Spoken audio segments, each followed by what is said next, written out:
How are you doing? What an intro. Thanks for having me. Oh, thank you, thank you, thank you. I'll try. Thank you for taking your time out to be with us today. How you been doing? My pleasure. I'm actually doing really well, thank you. I'm one of the blessed ones. Sending love to everybody who's really struggling right now. I know it's a really challenging time.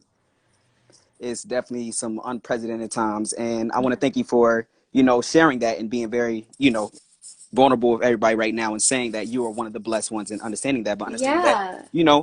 you work too to get to where you are. So I understand you might be going through some things as well. Well, I'm blessed also because I was planning on not working right now anyway. So my life hasn't changed so much, but my heart aches for people who had to, quit, like lose their jobs and so I was a little bit more prepared, and I do have a lot of blessings in my life that I am really grateful for. And what I'm trying to do now is learn how to use those blessings to help other people, because what's the point of being blessed if you don't share that? So I just want to, I don't want to be insensitive to everybody who's really going through it, saying like, I'm having the best quarantine, I'm playing with my cats, I'm sunbathing. Look, I'm making the most of my time, but I'm also recognizing that I am one of the lucky ones. I know I liked you. Thank you for that. Had to get that out there. You set that up real quick. So like you said, these are some unprecedented times, and your show, Baker and the Beauty, has served as a ray of light for so many people during this time. And thank you for that and everything else you're doing.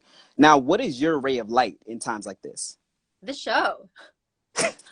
Like, I've never made anything that I've liked, to be honest. I've Really? really never watched anything back and I would never have watched anything that I have been in if I wasn't in it until this show.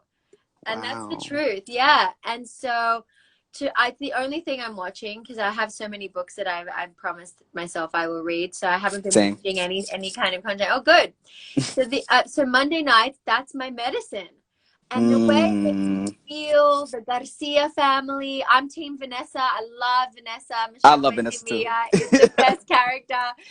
And then I actually wrote Belisa and Madeline, who play Natalie and Amy. Yes. I said to them, every time you guys come on screen, I have the biggest grin on my face. Yes. And so that's my medicine. That's my joy. The show is my ray of light right now. And the fact that it can be that for other people means so much to me. I know it's got like a bit of a silly name. Like when I first got the script, I was like, The Baker and the Beauty. Why would they call anything this? And then I read it and I was like, this is good. And that's what people have said. Like, you've got to get past the idea, like a fairy tale, because it's anything but a fairy tale, because it's very realistic, but it makes you feel good like a fairy tale. That's a fact. It does make you feel good like a fairy tale. Now, getting back to, you said what your ray of light is watching the show, Baker and the Beauty, but you also said you have a part of that day that's reading books. So you have some rituals that you go through each and every day to get your day started and finishing your day. Speaking of, you also have a project called Ritual Community. Can you tell us a little bit of, I got you. Don't worry. I got you. Well, rituals is my thing. So okay. I think, humans have had rituals for as long as we've existed. Yes, we have. And what is a ritual? Something you come to daily that grounds you, that makes you feel present, that connects you with source. A lot of people use prayer as a ritual. Prayer is a powerful technology. Prayer is a powerful ritual. But I feel like in today's modern society, we have lost the technologies that we used to have. Come on. And, so yoga is one. That's an example of something that's very ancient that has been passed on. But there's so many more. And I've got, a couple of them. So I've got my beauty ritual. So every morning I wake up and I do this facial with this stone. Okay. And this is a gua sha stone. And this is why, look, I'm 35. I'm not wearing any foundation. You look good. That's for my gua sha ritual. Okay. Then I've got I've got sound healing rituals. I've got right. Yeah. Okay. Oh, wow. Okay. I got all the rituals and breath work, many things. And my friends and I got together and we were like, how can we share this information with other people? And how can we want to learn about more? Because there are more out there. Yes. So Ritual Community is a place right now. We're launching in 3 weeks, but it's going to be on something called Mighty Networks, which is Okay. our own social network, and it's a place Wow. where you can come, yeah, and exclusively it's going to be like a Facebook or Instagram just about rituals, so you can Oh share, yeah. this is what I do in the morning. I've got my lemon juice, or I do my little stretching, or I do my little breath work. So everybody can come and everybody can share, but also you can take classes on there. And my friends and I will be curating like what the classes are. So they could be like journal writing. A lot of people like to wake up and do like 3 pages in the morning. It's really good for the creative flow. Yes. So let's say that's missing in your life. Like, let's say you wake up and your current ritual is to check Instagram, but something Don't do that. inside you is telling you, I should really be spending the first moments of waking up and the last moments before going to bed. I should really be spending those times with more intention. And so you're the person we're trying to reach with Ritual Community, because you want to make that space, but you don't know how to fill it. So you come on Ritual Community and all of a sudden it's like a buffet. Like, ooh, I could learn about breath work. I could do tea ceremony, or there's beauty rituals. There's even gardening rituals for people who want to go out and connect with nature and have a little ritual that way. So thanks for asking me about that. You really did your research. I'm so proud of you. Oh, thank you so much. Listen, we're going to dig deep here. We're going to dig deep. We're going to talk about Bakery and Beauty, but I want to talk about everything else you're doing as well. Thank you. You're very welcome. So another way that people feel present, as you spoke of with rituals, is shopping. So now you also have no new clothes. Talk to the people of why you chose to take on this movement. Wow, right now it looks like I'm on the no clothes movement, but I am wearing clothes, guys. I just I figured that I get like more viewers on these things when it looks like I'm naked, because people are oh like, my God, what is she doing? So look, completely a viewer hungry here. No, yeah, okay. I was like, I need to promote the show. I might have to get the nudity, By break any out means the necessary. nudity, the implied nudity. Okay, so this is my closet. I like to do my lives from here because I love the light, and it's also become my meditation room. Love it. This is a respectable amount of clothes right here. Compared to most people in the world, that is a lot.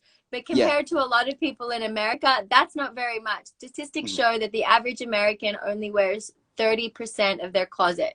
That's 70% of the clothes that you've spent your money on that's just sitting in your closet, not being worn. And then what do we do with it? We donate it. It ends up going to landfill or being shipped to Africa, or being burnt. We're incinerating clothes, or we're dumping them in landfills. So there's a big problem here. If we're buying clothes at a higher rate than ever before, but we're also throwing them out at a higher rate, something is wrong.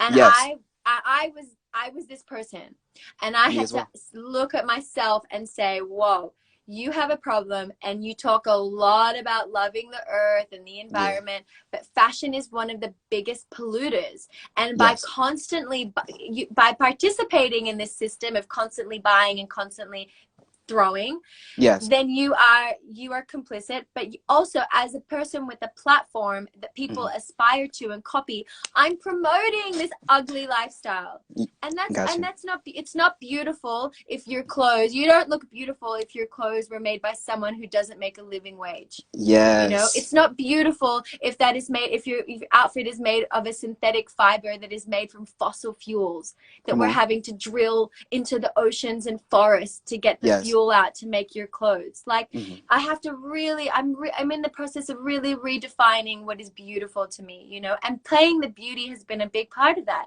I'm like, okay, when I'm an ambassador for beauty, being the beauty on the show. What is beauty? Well, it's not doing harm to our fellow women and garment workers, and it's not doing harm to the earth.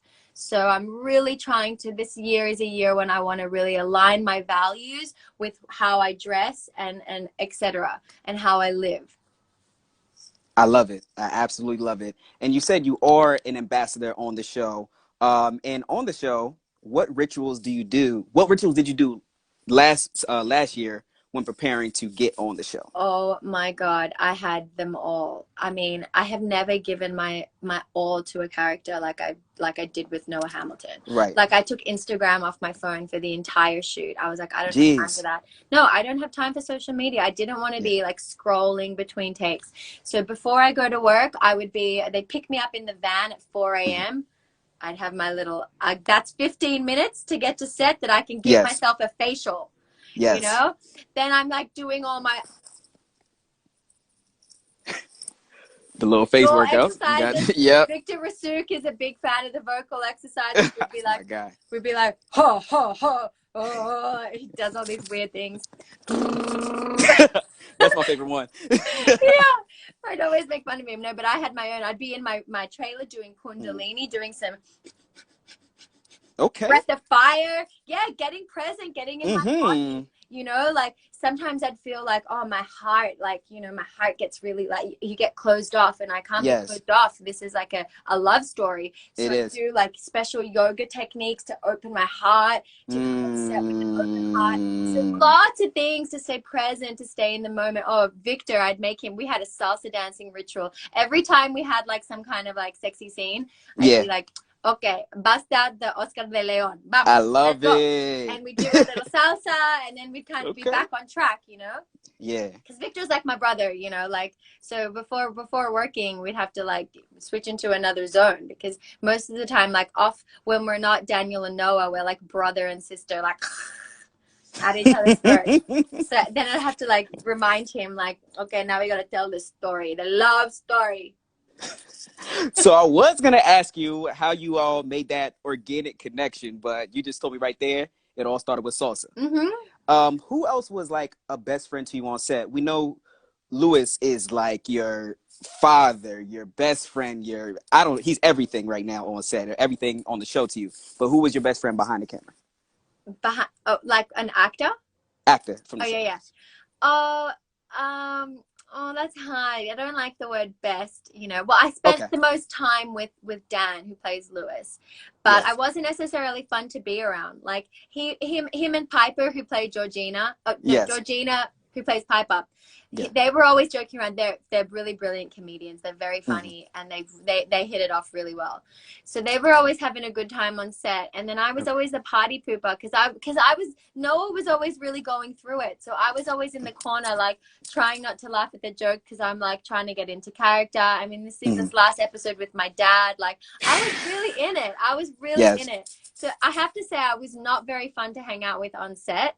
And Dan always like throws the hint, like it was much more fun when the Garcias were filming, because they were like, they were having fun the entire time. Different. Yeah, it's just a different energy. And I would even love going over there and filming it on their set, because like they're just the best, man. I love them.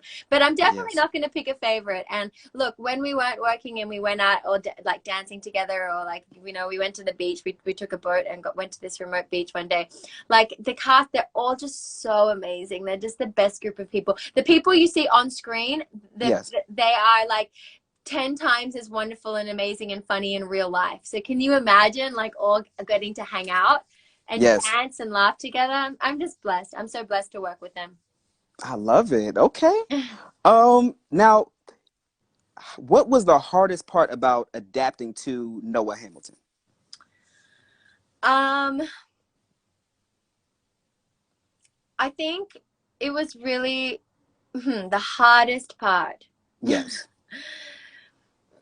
I mean,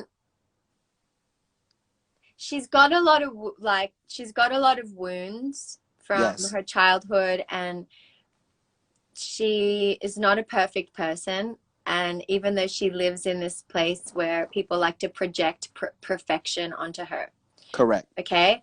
And so to kind of make sure that I was always playing the woman, the human of Noah, and not the projection.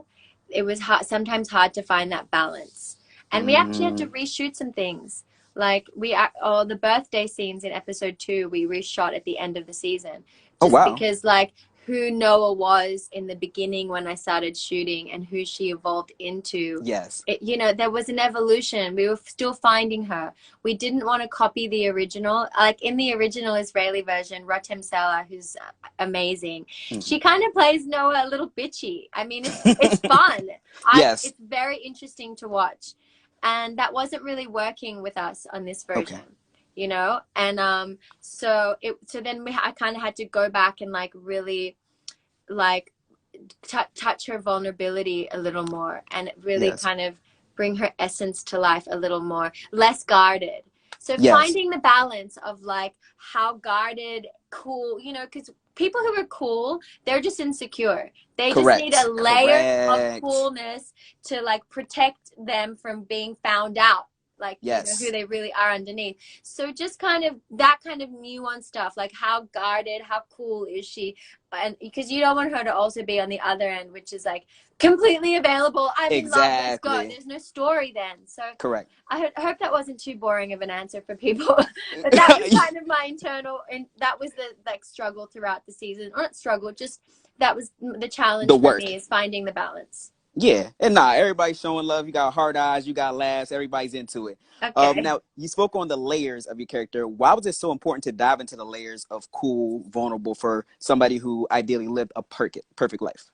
Because we've already seen like Instagram and TMZ, like we've already seen that element of somebody's life, you know, like in terms of celebrities. That's what's familiar. What's going to be interesting about the show is who that person is behind the scenes, you know, when there's no cameras around. Yes. And so that's why it was important for me to really make her real and not just play the idea of a celebrity. And yeah, I think that's why I got the role, because I could do that. Exactly. Because that's who you are as a person. No, I wouldn't say that. I'm not a celebrity like Noah Hamilton, and I don't want to be honest. It's much more fun to play a celebrity than to be somebody that famous. But I have spent a lot of time around people who are really famous, and it's been very interesting to me to watch how they operate. And so I had a lot to kind of, that world was familiar to me. And the creator, Dean Georgaris, when I asked him on one of our interview lives, I was like, why did you pick me as Noah? And he was like, well, you know, it's very hard to play somebody who's like extremely famous. And he goes, there's those kind of people have a level of entitlement and ego, you know? And he goes, other people just tried to play that. He's like, you really had the level of entitlement and ego. It's like, oh. Jeez. Wow. Okay. Now, this show has so many layers to it, from love, comedy, culture, to downright vulnerability. If you could describe this show as a cake, what would it be? A cake. Hopefully a gluten-free cake. One of those a rainbow gluten-free cake. Literally every layer. Like there's a Latin element, although I'm so touched at the non-Latin people who love the show. And I hesitate to describe the show as a Latino show because you know, it's not like just for Latinos. And there's so, you know, people around the world loving it. Even Australian cattle farmers saying like, oh, I get home from my long day at the cattle ranch and then I come home and I put on Baker and the Beauty. I love it. Yeah, like to like my friends in Atlanta being like, girl, we're loving Baker and the Beauty. Like I get everybody loving it. And that's why I don't want to be like, oh, it's just a Latino show. But that is one layer. And then on another layer, you have the romance. And on another layer, you have the comedy. And on another layer, you have the LGBTQ. I think I've got them all. You got it right. You got representation. Yes. You know, you've got the cancer. You've got salsa dancing coming up in the next episode. I mean, it's just like how many things can you fit into a show, and make it all work? You know, so it's a deliciously layered rainbow gluten-free cake. Great job. That was a great answer. Now this is looked at like a cake because Baker and the Beauty. Now it's also looked at as a modern day fairy tale. What was your favorite fairy tale growing up? What was my favorite fairy tale? I wasn't really into fairy tales, but I did read, you know why? Because my dad was like a bit of a snob with that kind of stuff. And he gave me Romeo and Juliet when I was very young. Like I remember having like a very easy version of the Shakespeare play with the pictures. And from a very early age, that story really captured my heart. And and then actually the movie version, but done by Baz Luhrmann, that was the movie that made me want to become an actress. So I think that's the original fairy tale, you know, Romeo and Juliet. And there's an element of that when it comes to Daniel and Noah as well. Yes, sir. Hopefully without the suicide at the end. Spoiler! Yeah. Whoa. Is that a spoiler? Look, no, I'm not saying there's suicide in the finale. No, this is a feel-good show. There will never be anything like that. There's gonna be none of that going on in the None episode. of that. None of that. All But right, that guys. is what happens in Romeo and Juliet. I mean, it is. No wonder that I had such a weird idea of love growing up, if that was my fairy tale. What was your idea of love growing up? I think just very all in, right? Those guys jumped all the way in. 100%. I mean, they met, they got married the next day, they ran off. Like, you know, I think actually that is explaining so much about me. We'll have to dive into that with my therapist later. Well, listen. Hey, guys, make sure I go to therapy too. You're supposed to. Listen. Do what you gotta do. Everyone should talk it out. Everybody should talk it out. Now, speaking of talking it out, you've talked it out and you showed organic love with, of course, your guy Dan right now. How do you create that organic love in films, TV shows, music videos with Bruno Mars for so many years? How do you do that? How do I create love? The organic love, the look of love. Oh, like I said, like for some reason, I think a lot of young girls have romance imprinted on them from such a young age, and it's such a big part of our lives that we put so much importance on. And I'm no different from any other girl. Like, love and romance has pretty much like ruled my life, my whole life, you know, sometimes to the detriment of my career and stuff. And that's why I think the Noah Hamilton story is so interesting, because so many women come to the point where they sometimes have to make a choice between love and career, and, you know, and putting love before all else is like very valued in our culture with our movies and stuff. And but in real life, that doesn't always work out well, you know. And so, anyway, I'm just somebody who has like spent a lot of time in love, falling in love, falling out of love. Yes. Like, just love has just been a big part of my life. So it's never been hard for me to fake it. I could have just summed it up with that line. I'm just really good at faking being in love, apparently. It's one of my talents. It's a phenomenal talent. One of my gifts is to pretend that I love somebody that I don't. Now, you do really love your husband. I do. Now, you do really love your husband. Now, I saw in the beginning of the show, Baker and the Beauty, that Vanessa had proposed to Daniel. And I did some research and saw that you also proposed to your husband. Was that like a talk in the writer's room beforehand that you brought that to the table? No. And some people have commented there is a lot of parallels with like my real life. Yeah. I have to say that when I did meet my husband, it was a different time in my life, and I was like thinking, you know, at that, it was a time when I was really into sharing that part of my life on social media, and then we both like that ended up not really being healthy for us, because you end up, and a lot of people do this, is that you put your relationship starts to exist on this app, but then that is just a projection, and then the reality of it can be very different. But then you have these like two worlds you're existing in, the image that you're portraying to people, and then the real life relationship, which is a lot more complicated, and it's not helped by the fact that you've got this image out over there. And so we actually made a decision to not really engage in that way on social media. And I've actually requested, you didn't get the memo, but I've requested not to speak about it in interviews, because it is so hard. Relationships are so hard on their own. Imagine having the extra element of having to live up to something, you know? Yeah. And that's something, you know, Victor is on the same page. Like, we just like, we kind of all decided, like, let's just make this about the show and keep our personal life out of it. Having seen what goes on when your personal life becomes public, I'm taking a lesson from Noah Hamilton. Correct. I want to apologize for that sincerely. It's not your fault. But all love. So pivoting back, so speaking of fame and privacy, throughout the show, we've seen several scenes through getting stuck after dinner in the house, to you and Victor's relationship, to the effect on the family, that it seems like the price of fame is privacy. Do you feel like fame is worth losing your privacy? Look, at this point in my life, maybe when I was younger, I thought fame was cool. Yeah. And it was kind of like, oh, how exciting to have people love you and call your name and want your autograph. Maybe Yes. when I really needed that kind of validation, I would have thought might have aimed for that.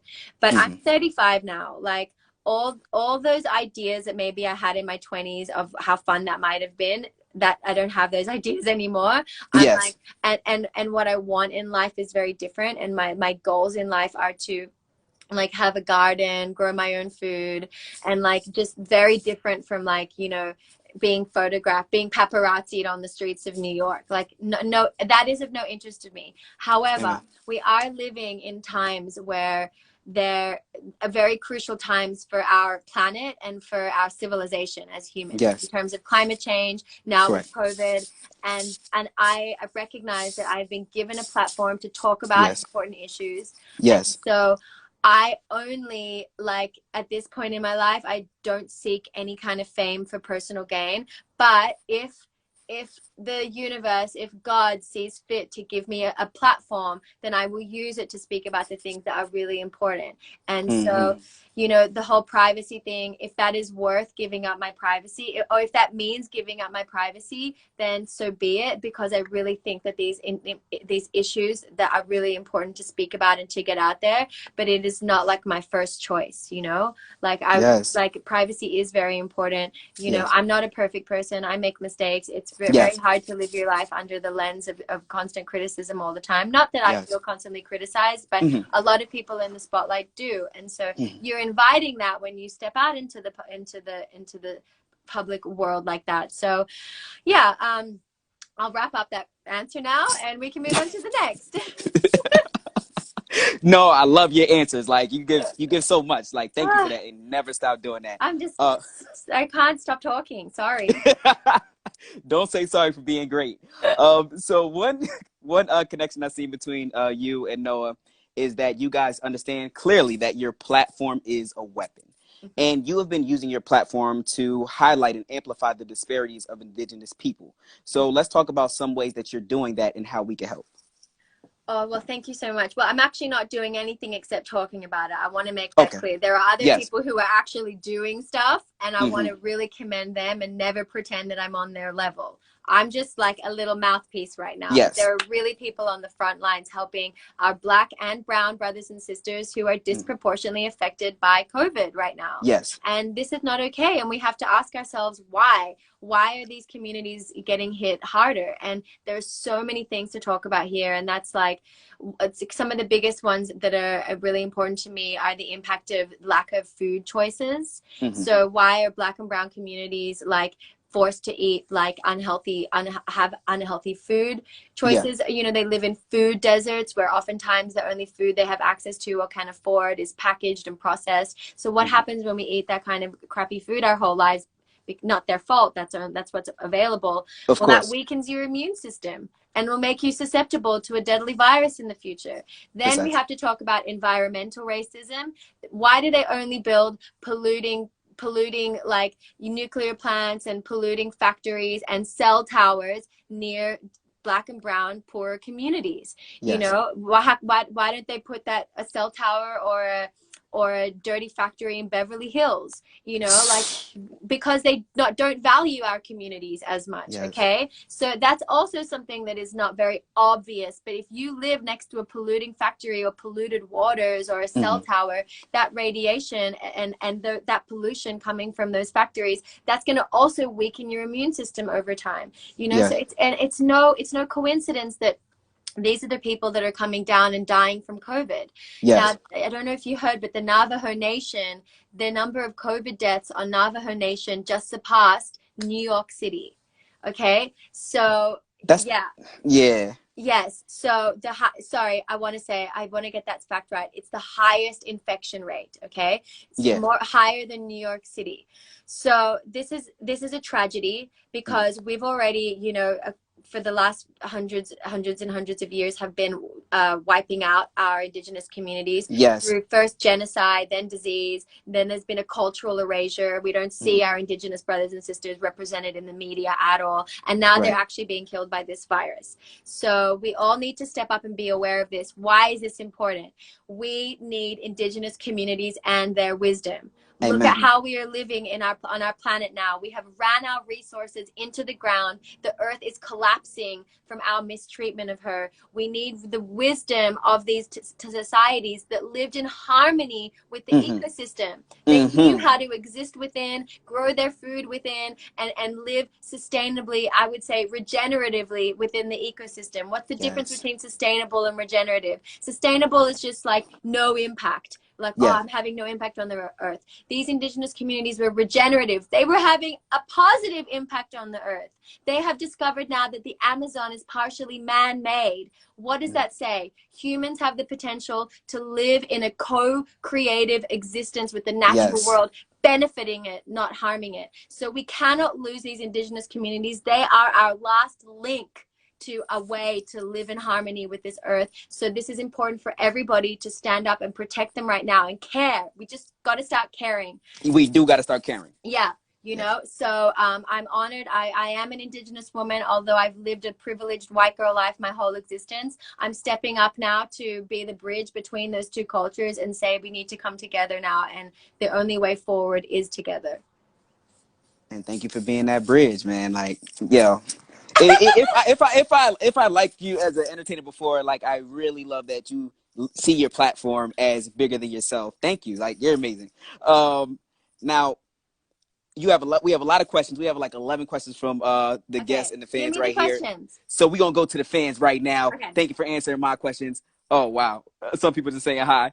I saw a lot of people asking about Dynasty because it's come on, it's coming on and on Netflix, and people are somehow 3 years late, and they're like, "You're not on it anymore." I'm like, "Yeah, that was like 2 years ago." Exactly. So this is something that I want to talk about because, you know, I have a lot of love for all the actors on the show and the show itself, and it was a great launching pad for me, and I probably wouldn't have been Noah Hamilton had I not been Crystal Carrington first. You know, and it was a very controversial thing when I left the show, and I feel like fans felt like they needed to pick one Crystal to love more than the other. And I just want to say that we're going to cancel that kind of talk in 2020. No more competition, no more comparing. Kudos to every single actress who's ever played Crystal. Like, I know how hard it is to be an actress. I know how hard it is to play Crystal. So we should be supporting every woman, especially they're all Latina women, who steps into these roles, and just not feed into the narrative of which one's better. You know, I know that anybody listening does not like to be compared to other people and said, so-and-so is better than you. So can you imagine how these people feel when they're like constantly, you know, being compared? And I just want to say that, it's really, you know, you can support us all, and you can watch both shows, and you can watch all seasons and every version of Crystal. And, you know, you might have a personal preference, and that's fine, but it is important not to put out there into the public dialogue that voting for who's better, because that's just putting separation between us. And women, we need to stick together right now. That's what the men want. No offense, because you're one of the good men. But the men want us to be fighting and trying to be who's best. And the truth is, we need to understand that there's room for all of us at the table. Okay? And there's enough success for all of us. And celebrating another woman's success is going to open up your pathway of blessings. And the reverse. If you feel resentful and you resent another woman's success, you're going to block your blessings. So that's something I have learned firsthand, and I really wanted to share that. Thank you for sharing that. And in a few words, lead with love and you will always win. I love that. Yes. Lead with love, women. Lead with love, women. Men too, let's all lead with love, and let's show love to our queens as well. So we have a question in the comment. Brittany Step said, Nat, how do you weave all your passions together in life? Interior design, holistic wholeness, acting. You have such a beautiful integrated life. That's a great question. Wow, thank you. Well, first of all, I love that word weave, and like literally, because I've learned how to weave in the Navajo tradition, and weaving is something that my ancestors did and your ancestors did. In fact, all our ancestors used to weave. Where do you think clothes came from before we had these factories in China pumping them out for us? We used to have looms, and we used to weave our own textiles and make our own clothes. And so I'm a literal weaver. and then I feel like I am a more metaphorical weaver, and I'm still learning how to do that. Like, how do I take my passion for indigenous people, for regenerative farming, for the earth, for fashion, and weave them all together? Well, I'm still learning how to do that, and in the future I would like to have my own platform, and I'm working on creating a platform for entertainment and educational content where I can weave all those together more formally, because it is heartening to me to know that other people are also interested, you know. So I think right now we're just kind of seeing the shift, and people are starting to wake up. Vogue had an article about regenerative textiles in fashion. People are starting to wake up, you know. So I'm just like feeling out what is my place in all of this? How can I be of service? Exactly. And that's like, even though something may not be in fashion, if it's in fashion to you, if it's something that is close to your heart, if you do it and do it because it's authentically close to you, then it will grow and it will become in fashion. Yes, and we create the trends, you Come know. on. So let's make trends that are wholesome and that are good for us and good for the earth. Trends that say this person's in, this person's out. These jeans are in, these jeans are out. These are exclusive, outdated modes of thinking. We need to be thinking inclusively. Like, hey, I'm wearing these pants that I've had for 10 years. Celebrate that. Exactly. Instead of being like, I got these new cheapies at Zara that some child made, and I'm going to throw these away next week after I take one photo in them. You know, like, we need to start shifting the mindset. Yes. I'm going to give that one a rattle. Come on, a little rattle. I wish I had a rattler. I had a rattler. So somebody asked in the comments, what are you doing during your quarantine days? And do you have any tips for them, some stuff for them to do to stay like busy? Just, can you dance, guys? Can you put on some music that you like and dance? I'm trying to do that more. You know, I've got so many. I've been making sure I get my vitamin D. How about that? I think that's something everybody that needs, you know, I know we've been told to stay inside, but if you can safely find a place to get 15 minutes of sun every day, there is nothing better than you could do for your immune system right now, and it's free.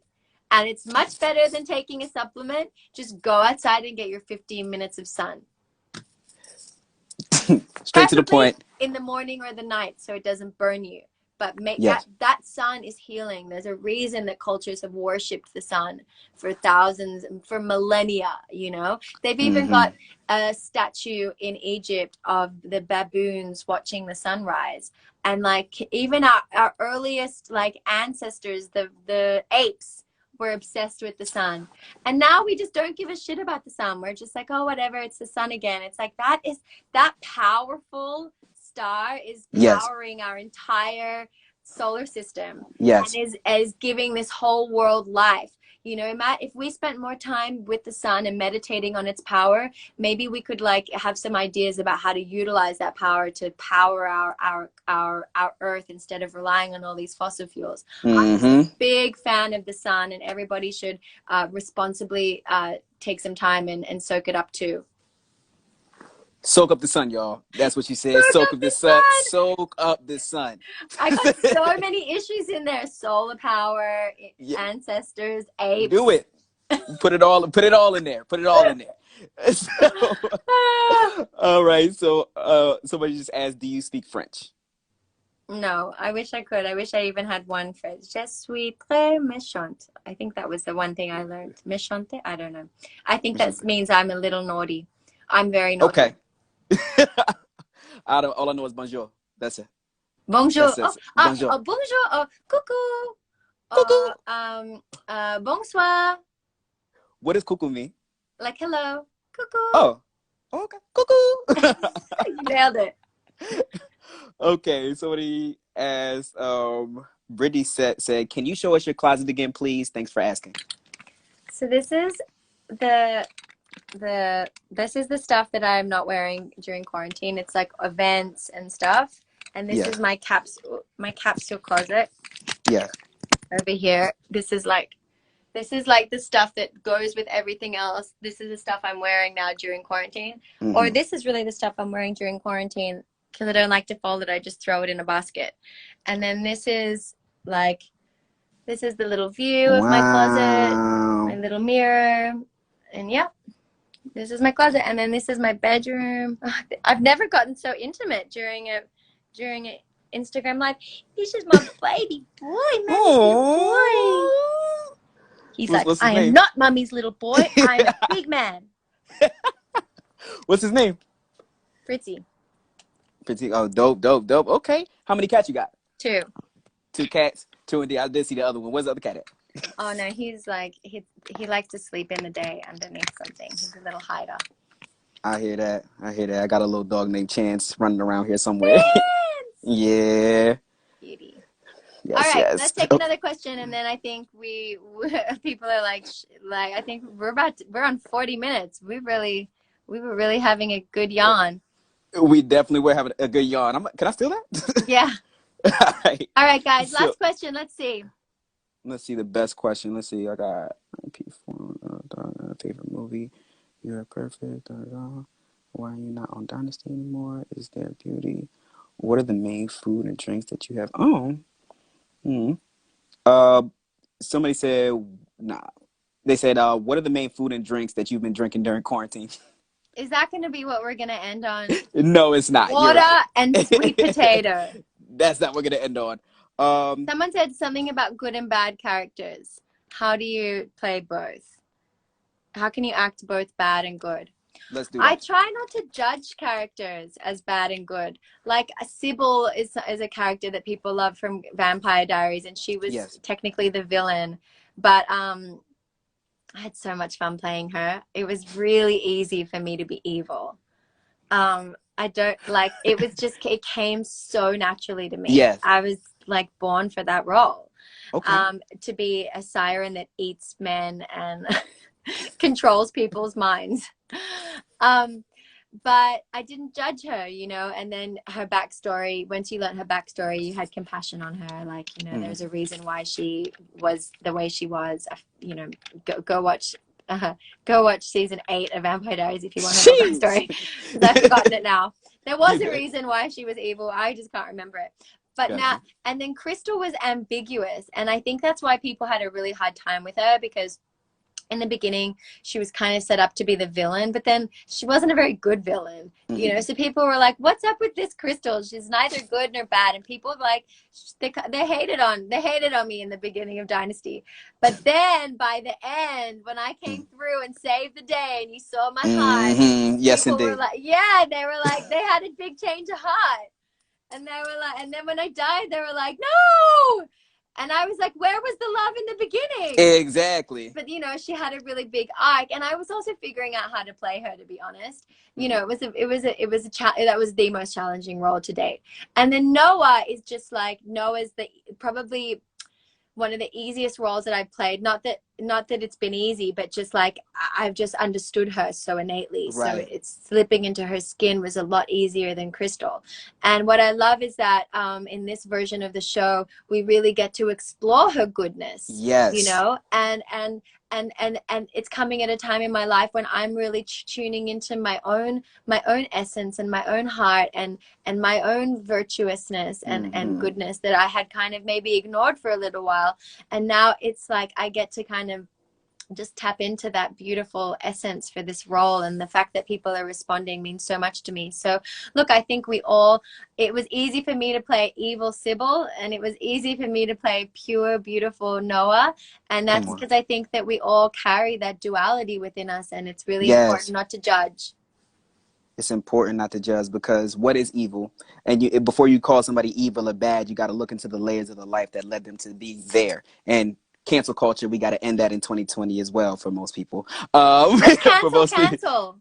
Let's cancel in 2020, because people got layers. Noah Hamilton has layers. And thank you for showing us so many phenomenal layers of yourself in this interview.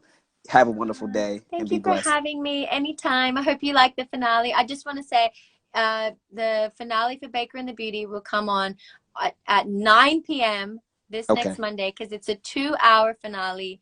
Now, and I also just let me take 30 seconds to say, do you think we have not been picked up for a season 2 yet, and they want to see the live numbers go up. So if you love the show, if you love me, even if you don't love me, tell your friends, tell your family to tune in to Baker and the Beauty, 9 p.m. on Monday night. I know in my heart that the show is a big hit on the streaming networks, but we got to make sure ABC knows that it can be a big hit on ABC too. So that's really important to us if possible. And spread the word. People can binge the first 7 episodes now, and it's such a bingeable show. So thank you, fans, for your support. Thank you for having me. And no, you're very welcome. Maybe let's do this again post-finale so we can get the finale questions. I'm down. Let's do a post-finale. Thank you so much. Thank you. Bye. Bye. Be blessed. Where is the buzz? You said was mine. Where is the buzz?